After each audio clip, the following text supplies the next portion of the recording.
All right, Manitoba, welcome back to another episode, ladies and gentlemen. I hope you're having a wonderful day as always. Real fast, Manitoba, like, share, subscribe, do all that good stuff that helps out the show, especially sharing. It really does help. If you want to follow me on Facebook and YouTube, it's Manitoba Freethinker Podcast. Twitter, TikTok, Rumble, pretty much all the rest is MB Freethinker. If you want the audio only show, you can find me at mbftmedia.ca. That's mbftmedia.ca. Or you can go to pretty much any podcast player and get the audio only show there. All right, Manitoba, though, I want to thank you once again for tuning in. It has been a minute since I've done one of these. Just couldn't really line up my work schedule with doing this, so hopefully I'll be able to make this more of a regular thing. But like I said, I do thank you for joining me.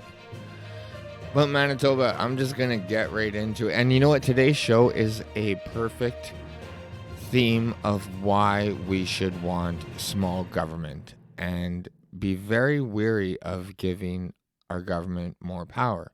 Because honestly, Manitoba, generally speaking, when they do something, ladies and when they do something, they usually get it wrong. They I'll jump right into it. Oh, this actually is coming. I'll start off slow. It's just hilarious. So I had to include this from CTV News. Critics say Manitoba's $1 million ad campaigns are aimed at buying votes. I mean, if that's not the most obvious headline ever, pretty much everything the government does, they're buying your vote. Every time they spend money, they're just buying your vote. Every time they step in front of a camera, they're trying to buy your vote. So it's hilarious. But I do know what they're talking about. They're talking here. I'll just get into it. The Manitoba government has budgeted more than $1 million to promote its recent budget and other initiatives such as affordable childcare and inflation-fighting checks that have been mailed to households. So they're spending $1 million to promote stuff that they've already done. Well, the PC government says the advertising is needed to help inform Manitobans of new programs and financial supports. Critics accuse the Tories of using public money to boost their chances in a provincial election slated for October 3rd. I mean, obviously, they're trying to buy your votes. Quote, it's completely undemocratic, and it's the sort of thing that needs to be recognized and reined in, Liberal leader Dougal Lamont said Monday. A document obtained by the Canadian press under the Freedom of Information law shows the government has already spent $210,000 promoting its budget, $135,000 advertising the new $10 a day childcare, which apparently is a flop. I mean, it's not working out as planned. And $127,000 highlighting checks that are being mailed out this spring to help people deal with inflation. The spending is needed to ensure people know they are eligible for things such as inflation-fighting checks, Finance Minister Cliff Cullen said. Quote, we want to make sure that every Manitoba that is eligible for those relief checks is aware of it, and if for some reason they don't get it, they understand the mechanism to claim it, Cullen said. Another document provided by Cullen office shows $500,000 has been budgeted for a childcare ad campaign alone, with additional money set aside for other initiatives. Some of that advertising is aimed at attracting more workers to the field, he said. About $150,000 has been budgeted for quote, helping our schools ad campaign that promotes a sizable increase in the funding this year for kindergarten to grade 12 classrooms. Cullen said the ad campaign is aimed in part at fighting accusations by critics. Quote, the narrative is out there that we have been cutting funding to education, he said. Oh, so he's trying to negate that claim. I get it. Documents from Cullen's office show total government spending on advertising has been rising in recent years, but is below the amount spent by former NDP government in its last year in power before 2016 election. Keep that in mind, Manitoba. NDP finance critic Adrian Salas said there are legitimate reasons for the governments to advise programs and services, but the Tory ads are geared to self-promotion as they trail in opinion polls. The quote, the PCs are doing a huge advertising push here in a wide variety of areas with taxpayer dollars. And these are dollars that should be used to support frontline healthcare or to support improvements in our education system, Sawa said. So, I mean, I just had to include this because, this is our tax dollars, Manitoba, being spent to buy your votes. But let's just get into why the government should just stay out of it. And for the life of me, I just cannot figure out why an adult just has the nerve or the audacity to think that they can tell another adult what they can or cannot do with their body. It just fucking blows me away. From CTV News again, very hard for youth to resist advocate calls on Manitoba to follow other provinces in banning flavored vape products. Real fast in Manitoba, when has banning a product ever worked? It doesn't. And to prevent youth from smoking flavored vape, you're going to prevent law-abiding, tax-paying adults from making that choice. Can we stop making fucking laws for adults geared towards kids? Because guess what? Just like me, I'm going to continue to buy flavored vape. I'll do it on the quote-unquote black market. Or I'll just get it online. And guess what? The kids are going to do the same, obviously. Do you think this is actually going to make people quit? Or worse, it's going to make people go back to smoking. And it's so funny that while they're trying to harness and limit vape, the government still sells cigarettes and makes a killing. It's just so hypocritical. It's fucking hilarious. Now, Manitoba hasn't yet, but other banned flavored vape products, but other provinces have. So this is a warning. This does not work. I'll get into more more articles to show that. But as Quebec considers banning the sale of flavored vaping products to prevent youth from picking up the habit, spoiler alert, it won't. The Manitoba Lung Association says our province should follow the example. No, they shouldn't. The Manitoba Lung Association should shut the fuck up and let adults make adult decisions. It's already illegal for kids to buy it. So when they do buy it, they're obviously getting it illegal. So now if you make it illegal for adults to buy it as well, that's not going to stop the kids who are already illegally buying it and using it from doing it. This is our government who are trying to buy your votes. Keep that in mind. So, Quebec's provincial government is looking to table a regulation prohibiting the sale of flavored vaping products other than tobacco flavor in the coming weeks. The legislation will also restrict vaping products made into shapes which could appeal to minors. Give me a break.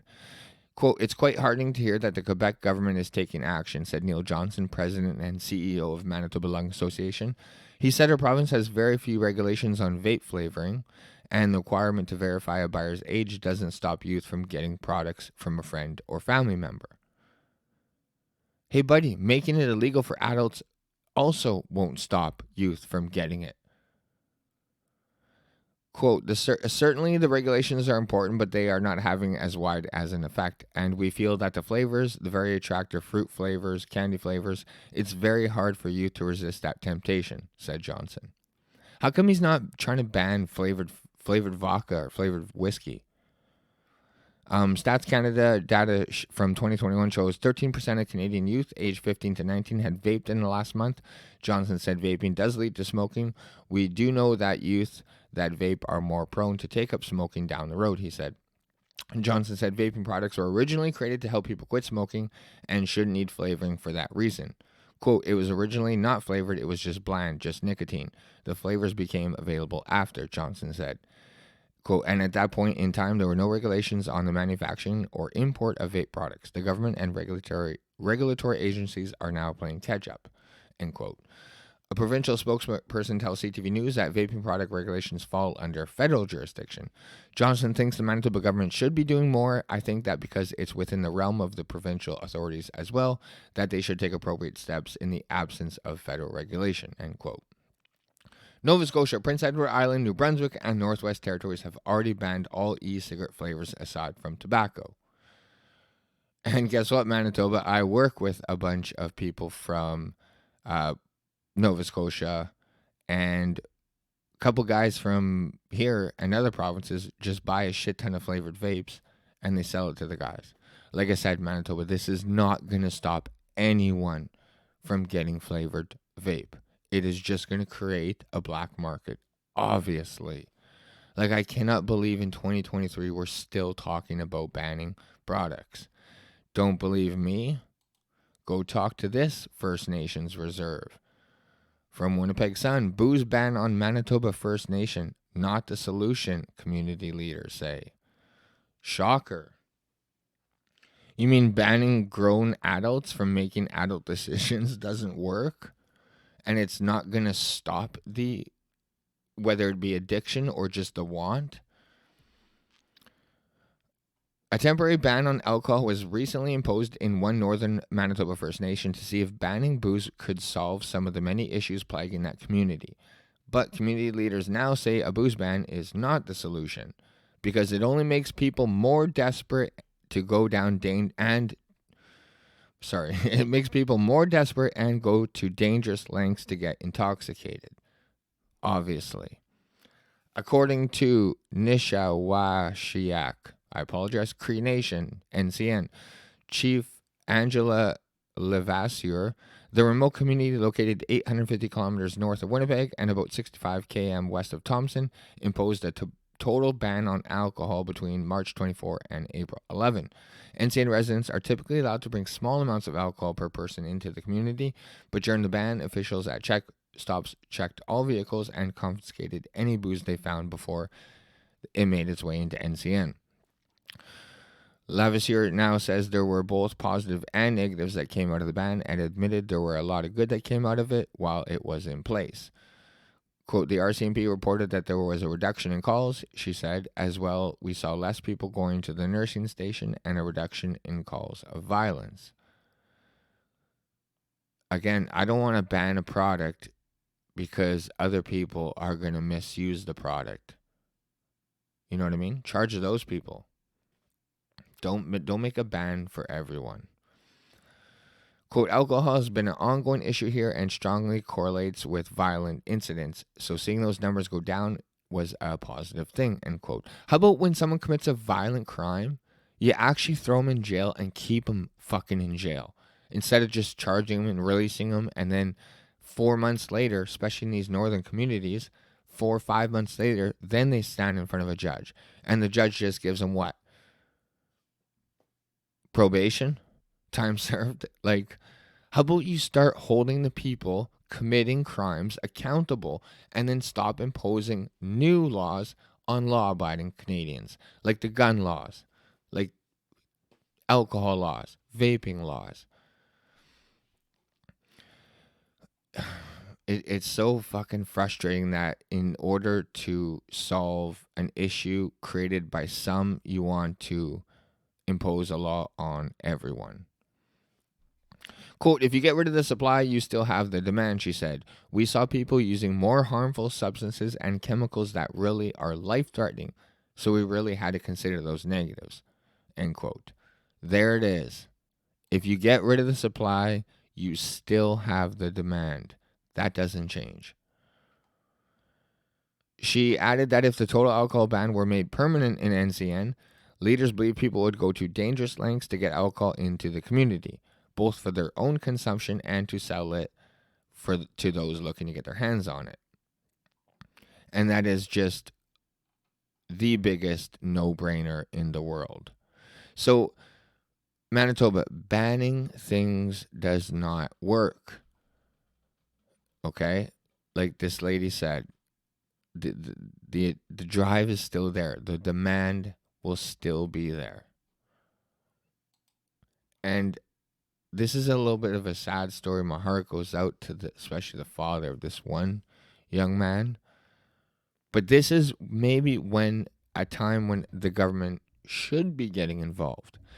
Like I said, I'm a libertarian. I don't think cigarettes should be legal. Vaping should be I think cigarettes should be legal. Vaping should be legal. Drinking over the age of 18 should be legal. Drugs should be legal. I, as an adult male, have no part of me that wants to tell another adult male that they can't put a drug inside of them. And if they do, we're going to throw them in a cage for years. If they don't hurt anyone else, that's what I'm saying. I'm against violent crime or crime that affects other people directly. Put them in jail. But if someone wants to ingest a drug and do that to themselves, just like they could eat 15 fucking hamburgers in a row, they're allowed to do that. They could drink a 66, just down a bottle of vodka straight, and no one will say nothing. But this is what happens when drugs remain on the black market. And this is what would happen if vape juice got put on the black market and cigarettes. It's a no-brainer. Like, history is just going to repeat itself over and over. But in case you guys aren't aware, there was 6 or 7 overdoses in the paw, all related to a tainted drug source. Now, I'm going to stress to you, these young adults did not want to do those drugs, the tainted part. They did not want to die. They did not want to overdose. All of that could have been prevented if drugs were legal. And I don't see anything wrong. I'm pretty sure that they took ecstasy. Now, I have no skin in the game. I've never taken ecstasy, but I don't think that it should be illegal. I don't think I have any sort of say to prevent someone else from taking that if they want to. Just like I can drink a beer and no one should be able to say anything. If they don't hurt anyone else, it should be legal. And because it's illegal, they go to the black market. And because they go to the black market, unfortunately, we're going to see deaths. RCMP are warning people of the paw about a tainted illicit drug circulating in the area after responding to 6 overdoses at the same location Saturday night. Mounties got the first call around 8:45 p.m., responding to an establishment on Fisher Avenue in the paw. 4 men there were found to be unresponsive. Investigators say the men had ingested drugs, possibly ecstasy, believed to be laced with an opioid. I find nothing wrong with them. If they're being responsible and safe and not hurting anyone, doing ecstasy amongst themselves. They did not want to do the opioid, fentanyl, or whatever it is. Emergency responders treated the 4 men with naloxone, a medication used to counteract the effects of opioids. 3 were revived and taken to hospital where their treatment continued. They have since been released. The 4th, Harlan Fior, has traveled up to the paw from Winnipeg to visit friends and family. His father, Joseph Fior, told CTV News he received a call from his daughter last night telling him what happened. Quote, "My son went out with his friends and they visited an establishment. They were found on the floor, all 4 of them."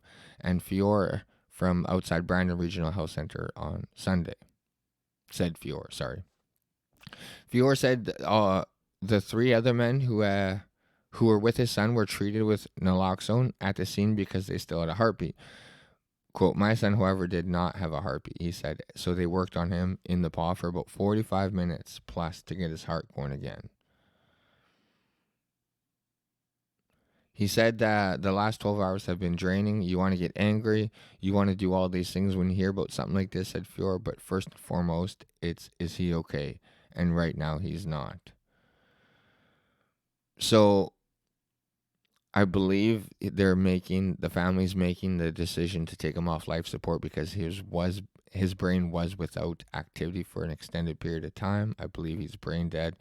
So the family is making the tough decision to take him off life support, I'm pretty sure, and they're going to donate his body parts. So Manitoba, that is a super sad story. But like I said, if this was legal, if ecstasy was a legal product, just like marijuana, government regulated, this would not happen. And I just don't see anything wrong what these young men did. There's nothing wrong. Just because you've never done ecstasy and I've never done it doesn't mean it should be illegal. Okay, we got to get over this war on drugs mentality, because look in your medicine cabinet before you judge people, because chances are you're taking shit way worse than what they are. The only difference is they're getting it from a black market and it's going to be tainted. So I read somewhere that, the substance was tested and an opioid, possibly fentanyl, was present. So this young group of gentlemen wanted to take ecstasy and have a good night out, and instead ingested fentanyl. That's a sad story. So banning products doesn't work. Okay, it's just going to create a black market. Making products illegal doesn't stop the demand. Let's legalize it. Let's make it safe. And to top it off, Manitoba. I mean, this is the theme of the show, right? How our Manitoba government fails us, and how government in general just fails its citizens as a whole. But before you give too many opinions on this article, it's not going to load. Nearly 9,000 public sector workers on strike in Manitoba. Before you just want to, and I know nothing about this strike, and believe me, Manitoba, I bet you a lot of these people do deserve raises. Probably guards, firefighters, paramedics definitely do. We should pay our paramedics more. Doctors, nurses, probably. Conservation officers. I know a lot of people do deserve wage increases. You notice how I didn't say the Winnipeg Police? Because we spend so much of our budget to the Winnipeg Police Service. But again, a lot of people do deserve a raise. But of these 9,000 people, how many really need to be there? How many jobs can we cut out of the public sector? I'm pretty sure, I bet you, if you look into it, a lot. So we should probably give certain sectors a raise and cut a shit ton of public jobs.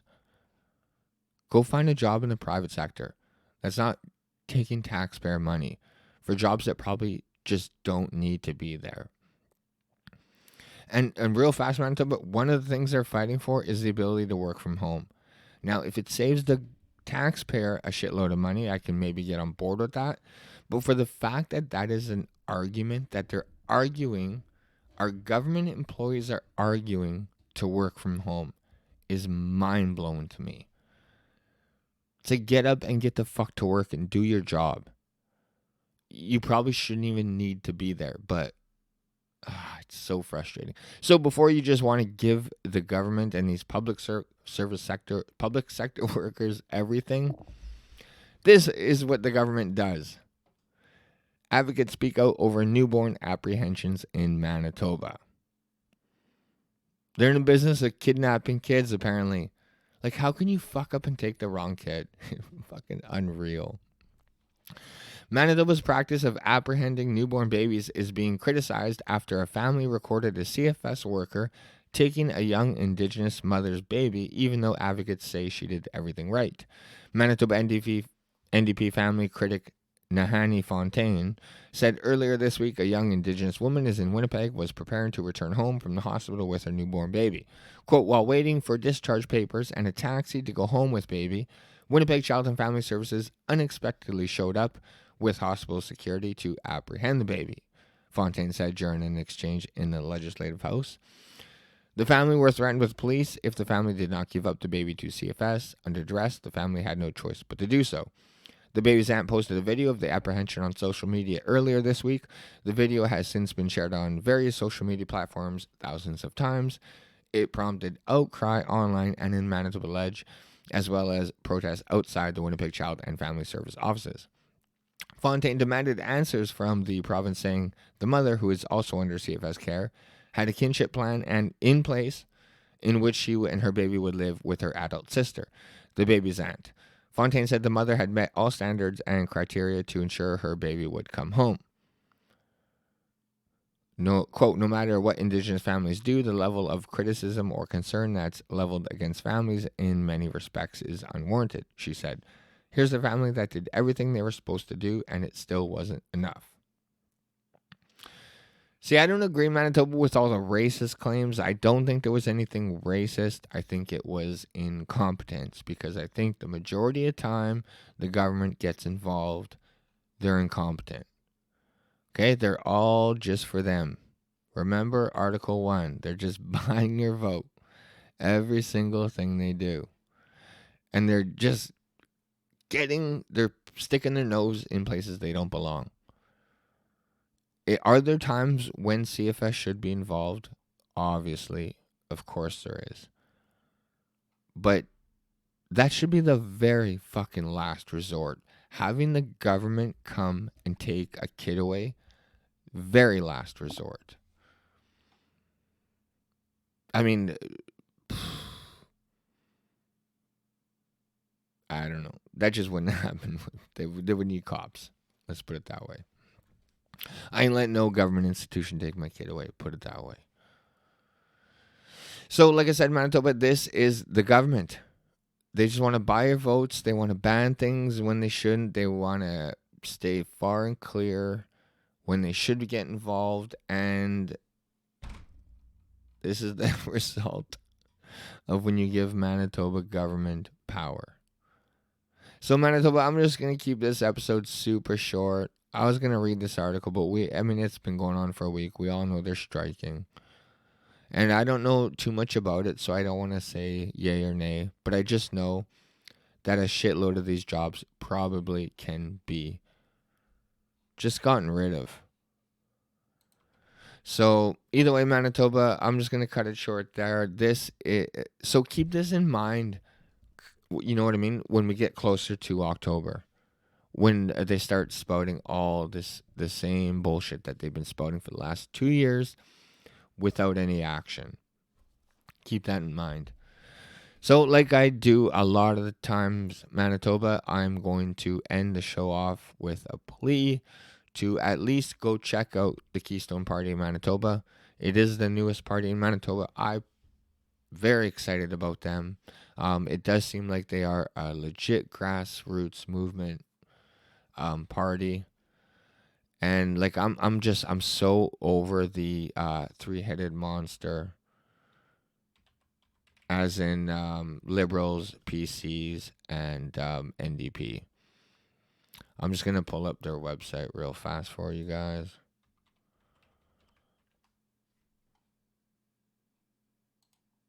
Boom. So Manitoba, when the hate's gonna come. The hate between all the parties, the mudslinging, and the lies and the promises. It's all coming. Elections in October. So when that happens, Manitoba, keep Keystone in mind. Okay, well, this is their website. Either way, Manitoba, go check it out. Go read their 10 principles. I love them all. Either way, Manitoba, thanks again for tuning into another episode. I am going to try and do this Tuesday and Thursdays again like before, but work schedule permitting. Either way, Manitoba, love you guys so much. I'll catch you guys in the next one. Bye.